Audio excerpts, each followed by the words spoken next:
Olá, eu sou o MD, você está no canal Deus Vult. E hoje o vídeo vai ser sobre como a leitura da Bíblia ela te deixa mais inteligente. Pois como ela muitas vezes possui uma leitura de cunho poético ou até mesmo filosófico, exige muito da interpretação. E nesse caso, até mesmo uma pessoa que conseguisse ler toda a Bíblia e interpretar totalmente certo, ele já seria um monstro da genialidade, inteligente, vamos dizer, demais. E portanto, eu gostaria de evidenciar o quanto essa leitura, por ser muitas vezes difícil, você treinando ela te deixa muito mais inteligente. Para isso eu vou citar algumas passagens e vou dizer alguns erros comuns e o porquê desses erros, e tentar ajudar, vamos dizer, a ter uma exegese melhor, falar um pouco de hermenêutica e etc. Bom, então é isso e vamos logo pro vídeo.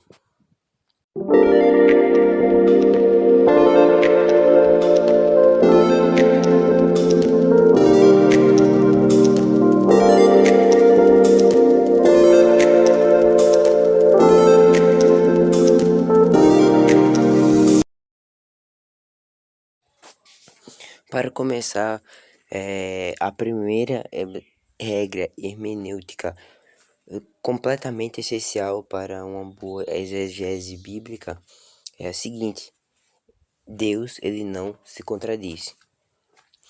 Isso daí, vamos dizer, para uma correta exegese cristã, ela, vamos dizer, é inegociável. Então, aconteça o que acontecer, Deus não pode se contradizer.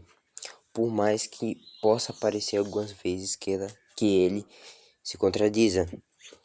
Por exemplo,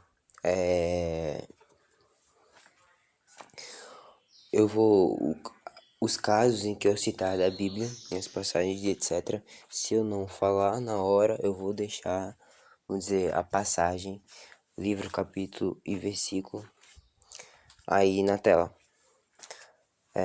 Quando Deus ele diz que devemos descansar no sétimo dia, né? Pois ele descansou no sétimo dia. Isso daí era uma regra para os judeus. Fazia parte da antiga lei. No entanto, na nova lei, né? A partir já do Novo Testamento, quando Jesus veio, esse sétimo dia, que era o sábado, ele deixou de ser o sétimo dia do qual devemos descansar vamos dizer, e renovar nossas alianças com Deus para ser o domingo. Por quê? Porque Jesus ele ressuscitou no domingo. Mas isso é uma contradição de Deus? Não. Veja bem o porquê. Porque isso daí, Deus ele estabeleceu de forma simbólica, no sentido em que isso não está impresso na natureza que devemos, numa regra moral de que devemos descansar no sábado. Isso daí foi uma ordem de Deus que ele impôs, vamos dizer, de forma mais ou menos simbólica, pois ele descansou no sétimo dia. No entanto, com a chegada de Jesus, vamos dizer, aí já tem um novo simbolismo por trás, houve mais acontecimentos, do qual o simbolismo ele mudou e daí passou-se a ser no domingo, né?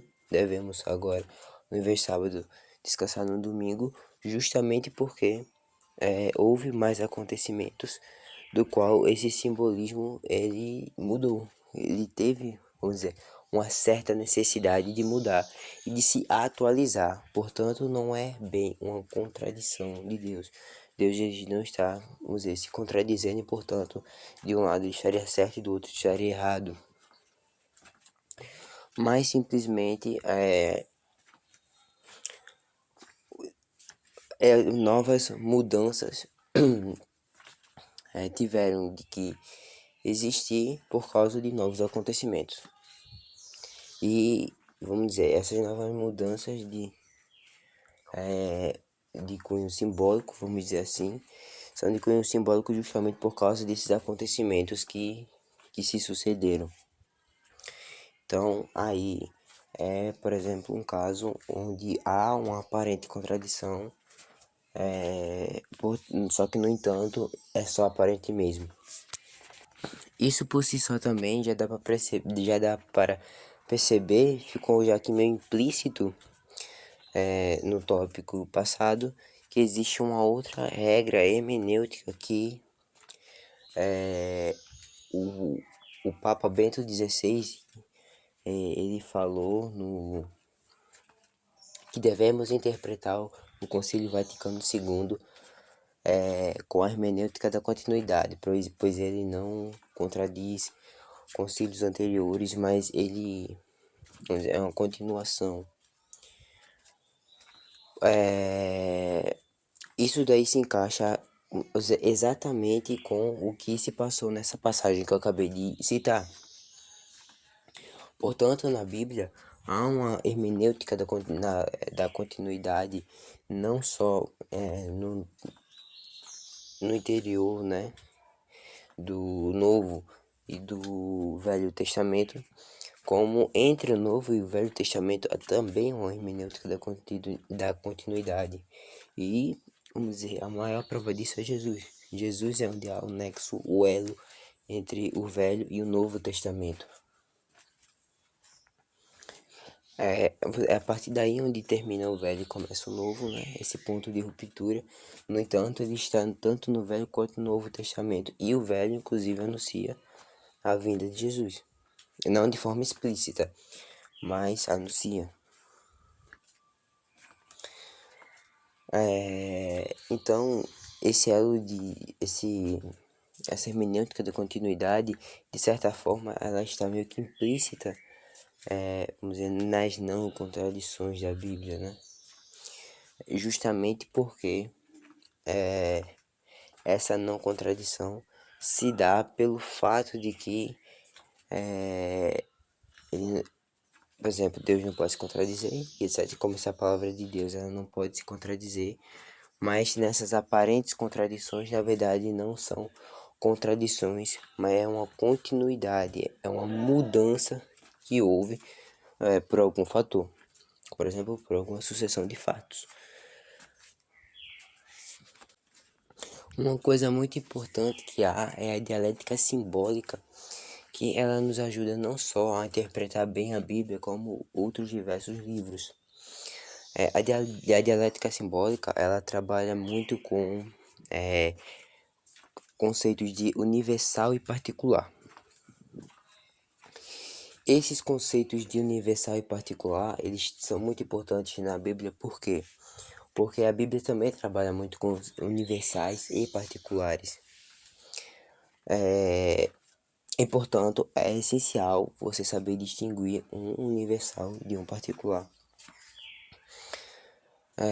Por exemplo,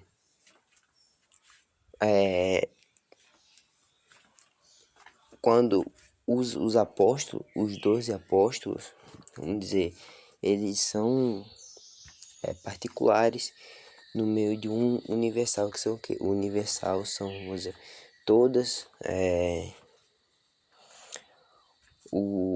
os cristãos, vamos dizer, os cristãos de forma universal. Então aqui eu estou englobando todos os casos de cristãos. E os apóstolos, no entanto, eles não são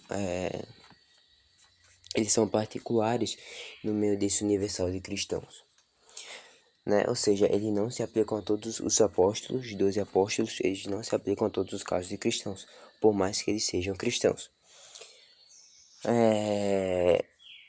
E esses particulares e universais são importantes justamente porque muitas vezes o que se aplica aos cristãos todas as vezes que algo se aplica aos cristãos vai se aplicar aos apóstolos, porque justamente por causa que, como eles são cristãos também, né? Então, isso se aplica de forma universal aos cristãos, então vai se aplicar aos apóstolos também. Mas nem tudo que se aplica aos apóstolos vai se aplicar aos cristãos. Por mais que, por mais que muitas vezes muitas pessoas confundam que o que se aplica aos apóstolos necessariamente vai se aplicar aos cristãos. Só que isso daí é uma falsidade, porque eles têm autoridade especial dada por Deus. E muitas vezes há confusão, você, de uma autoridade própria de um apóstolo com a autoridade de um cristão, coisa normal, comum. E portanto, faz-se aí a necessidade de você distinguir um universal de um particular. E quando determinado caso é universal e quando determinado caso é particular. Outra coisa importantíssima para uma boa exegese bíblica é você dominar a analogia. Porque na Bíblia ela é cheia de analogias. Tem pessoas até que exageram e dizem que ela é puramente análoga, ela trabalha, é analógica, né? Só trabalha com analogias, é o que eu quero dizer. Isso daí é um exagero, mas de fato ela trabalha muito com analogias.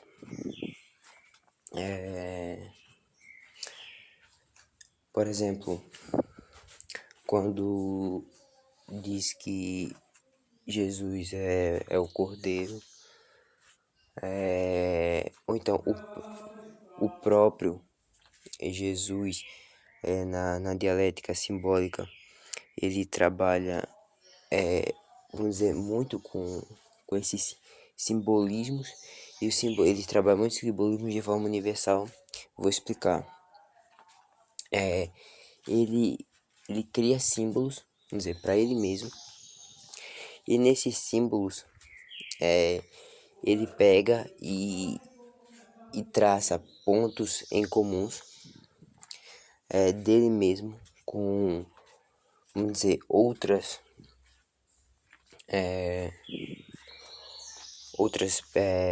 pessoas, por exemplo, e diz como as pessoas elas devem ser, por exemplo, de acordo com esse ponto traçado. Esse ponto traçado entre ele e o outro, vamos dizer, é um ponto em comum de coisas diferentes. Ou seja, Jesus e o resto das outras pessoas são diferentes um do outro. Porém, todos eles têm ponto em comum e Jesus ele vai trabalhar justamente, vamos dizer, nesse ponto em comum de coisas diferentes. É disso que se trata a analogia. E, vamos dizer, esse universal, as figuras, né, os símbolos universais, o que ele fala, tá muito em parábolas mesmo, muitas vezes que ele dizem e etc. Por exemplo, o cordeiro é sobre ser manso. Então, ele usa de um cordeiro, simbolizando a mansidão dele, e com essa mansidão e muitas vezes pureza também, ele vai passar,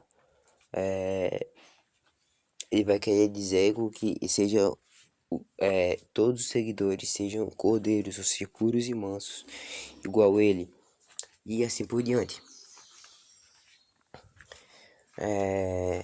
Então, as parábolas dele são puramente análogas, ou seja, ele pega um caso, ele também faz, há muito disso, eu vou explicar também. Ele pega um caso particular, ou seja, Jesus conta uma história, e dessa história em particular ele tira, vamos dizer, uma situação universal, tira um caso universal dessa situação em particular que ele contou. Por exemplo, na parábola de Lázaro e o rico, ele conta sobre, ele pega, vamos dizer, é uma parábola, um caso particular, só que ele tira um universal disso que é o quê? A vaidade vamos dizer, e o egoísmo e ao mesmo tempo a humildade e as consequências disso, né? Ou seja, o caso universal é que quanto mais egoísta e vaidoso, quer dizer, pior você é a sua situação, né? Ao ponto de você ir para o inferno, no caso o Hades. E quanto mais humilde você mais melhor para você, e nesse caso do lado foi até pro céu. Então ele tira essas certas conclusões universais dos casos particulares e aplica esse caso universal de tipo, é melhor você ser humilde do que ser vaidoso e etc. Ele aplica a todos os casos. Então, você vê que, por exemplo, mais uma vez se vê a importância de fazer a distinção entre o universal, que é o que se aplica a todos os casos, e o particular, que se aplica a alguns casos também. Esses daí são pontos importantes que você deve dominar para ter uma boa exegese bíblica. Porém, tem mais, e eu não vou falar tudo aqui. Não só isso, como se vocês quiserem, eu posso mais tarde fazer um vídeo desse mesmo jeito, comentando mais pontos.